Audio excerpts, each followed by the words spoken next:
আসসালামু আলাইকুম। কেমন আছেন সবাই? কাছে দূরে যে যেখান থেকে বসে আমার ভিডিওটি দেখছেন বা শুনছেন, আশা করি সবাই আল্লাহর রহমতে ভালো আছেন। তো এই যে দেখতে পাইতেছেন আগুন ধরতেছে, এটা গতকালকে রাত্রের ভিডিও। তো কি হয়েছে, আমাদের বাড়ির পাশেই তো মেন রোড, বড় রাস্তা আর কি, বড় হাইওয়ে।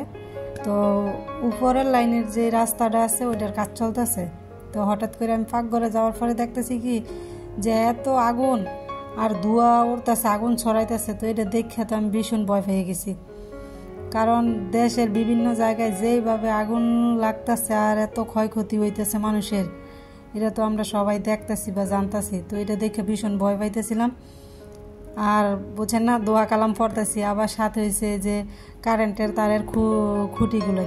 তো ভাবতেছি যে তারের মধ্যে যদি লাগিয়ে যায় একবার, তো কি অবস্থা হইব। তো আমি প্রথমে বুঝতেছিলাম না যে এটা কিসের আগুন। তো অনেকক্ষণ দাঁড়ায় দাঁড়ায় দেখতেছিলাম। তারপর আমি আবার ওই যে নিচে ফোন দিয়ে আমার শাশুড়িকে জিজ্ঞেস করতেছিলাম যে এটা কিসের আগুন। আল্লাহ বলতেছে যে রাস্তায় কাজ করতেছে, যে ওইখানকার লোকেরাই নাকি আগুনটা ধরাইছে। তো পরে যাই একটু ভালো লাগতেছে আমার, যে কোনো সমস্যা হয় নাই।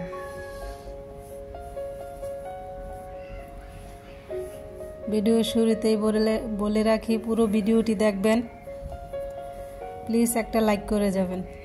আর আপনি যদি আমার চ্যানেলে আজকে নতুন হয়ে থাকেন, চ্যানেলটা সাবস্ক্রাইব করে পাশে থেকে যেতে পারেন। যারা এই কাজটি করে নিয়েছেন তাদেরকে অসংখ্য ধন্যবাদ। আর এই তো আমি বাজারে গেছিলাম, ওই বাজারগুলোই নিয়ে আসছি। তো মা ছিল, আমার বোন ছিল। তো আসার পরে আরও সব কিছু কুটটা গুছাই দিয়ে গেছে, কারণ দাঁড়া, এরপরে লাউয়ের ডোগা, এসব তরকারিগুলো করতে অনেক সময় লাগে। যেহেতু ছোটো বাচ্চা নিয়ে এগুলো করা অনেক কষ্টকর হয়ে যায়। তো সব তরকারি একবারে কুটটা ফ্রিজে সুন্দর করে গুছাই দিয়ে গেছে, এখন শুধু রান্না করবো আর কি। তো এদিক দিয়ে আমি যে লাউ শাকটা বার করে দিয়ে নিলাম, সাথে আছে কলমি শাক, এদিক দিয়ে পেঁয়াজ, কাঁচামরিচ, ধনিয়া পাতা সব কিছু কুটে নিলাম আর কি। তো রান্না বসাই দিছি, লাউয়ের ডোগাগুলো রুই মাছ দিয়ে রান্না করবো, আর কলমি শাক সাদা ভাজি করবো আর কি, পেঁয়াজ মরিচ রসুন টসুন দিয়া। আপনি চাইলে কিন্তু বেল বাটনটি অন করে রাখতে পারেন, যাতে আমি ভিডিও ছাড়ার সাথে সাথে আপনার কাছে নোটিফিকেশন চলে যায়। এই যে আমাদের নিত্যদিনের কাজকর্মগুলো দেখাই, সেগুলো কি রকম লাগে চাইলে কমেন্ট করে জানাতে পারেন।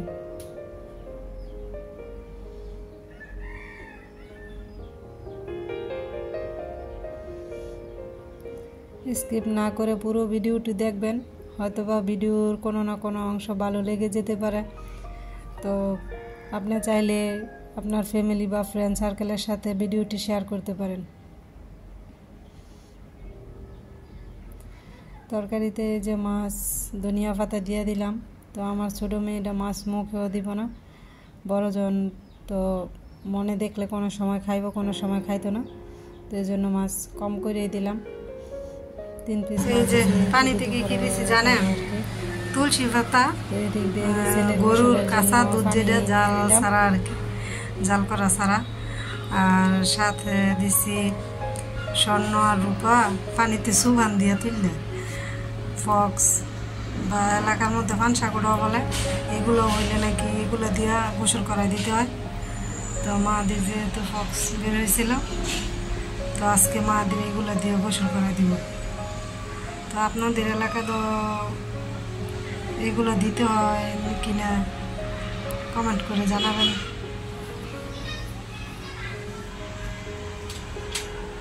আপনাদের সাথে তো সকালে কি কি কাজ করি সেগুলো শেয়ার করি। আজকে দেখাবো যে আর কি বিকালে ঘুম থেকে উঠার পরে ঘরের কি অবস্থা। যে আমার ছেলে খেলছে, এদিক দিয়ে খেলনা বই রয়েছে, শুয়েছিলাম মা ছেলে মেয়েরা সবাই। এখন বিছনাটাও গুছামো। আর এই যে এদিক দিয়ে দেখেন সাদা কাপড় শুকাইতে দিয়েছিলাম, আমি এই জায়গায় রেখে দিয়েছি। এখন এইগুলোও গুছামো, পুরো রুম এলোমেলো হয়ে রয়েছে। তো এগুলো এখন গুছাবো। তো এদিক দিয়ে তো আমি বিছানাটা গুছাই নিতেছি। তো বিকালে শোয়ার পর প্রতিদিনই এগুলা করতে হয়। আর ছোট বাচ্চা আছে তো ঘরে খেলনা এটা সেটা, এই রুম থেকে ওই রুমে, ওই রুম থেকে ওই রুমে এগুলা নিয়ে গুছায় রাখতে হয়।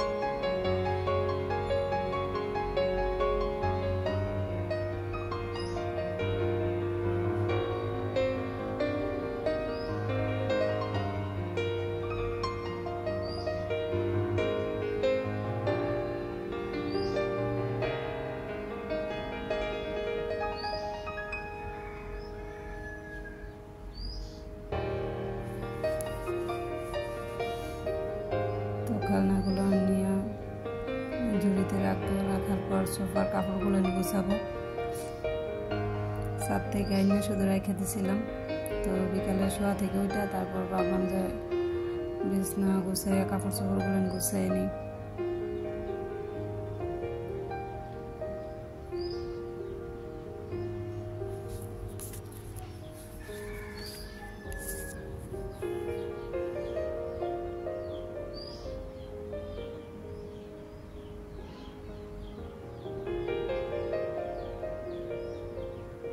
তো কাপড় চাপড়গুলো বাস করে নিছি, এখন এগুলা যেখানে রাখি কি ওই জায়গায় এখন রেখে দিব, তারপর ঘরটা ঝাড়ু দিয়ে নিব আর কি।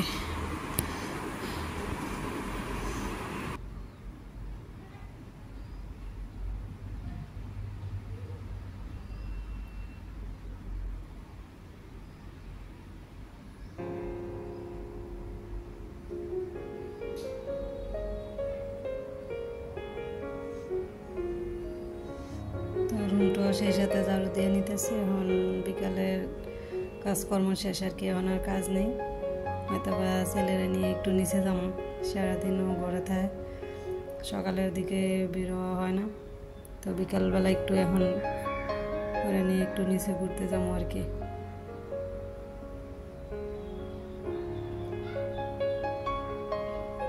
এই যে পুরো রুমটা একবারে গুছিয়ে নিলাম।